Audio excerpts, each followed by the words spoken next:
আসসালামু আলাইকুম। দাঁড়ান ভাই, ভিডিওটা স্কিপ করবেন না। আজকে আমরা রিক্সা চালকরা একটা অন্যায়ের বিরুদ্ধে দাঁড়িয়েছি।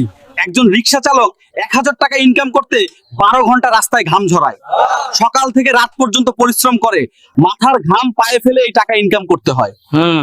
কিন্তু যখন অসুস্থ হয় তখন শুরু হয় আরেকটা কষ্ট।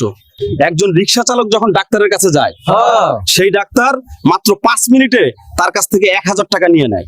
এটা কি ন্যায্য? একজন সারাদিন কষ্ট করে যা ইনকাম করে সেটাই 5 মিনিটে শেষ। এখানেই শেষ না, ডাক্তার যদি টেস্ট দেয়, ডায়াগনস্টিক সেন্টার গুলো থেকেও কমিশন পায়, আর সেই রিপোর্ট দেখাতে গেলে আবার 1000 টাকা ভিজিট। এই অন্যায় আমরা আর মেনে নিব না। ডাক্তার বাবু এমন ওষুধ লিখে দেয় যেগুলো নির্দিষ্ট ফার্মেসি ছাড়া পাওয়া যায় না, মানে ওষুধের ব্যবসা করেও কমিশন খাচ্ছে। এটা বন্ধ করতে হবে। এই ভিডিওটা বেশি বেশি শেয়ার করেন, সবাইকে জানাতে হবে এই অন্যায়ের কথা। বাংলাদেশ সরকারের কাছে আমাদের দাবি, ডাক্তারের ভিজিট সর্বোচ্চ 300 টাকা করতে হবে।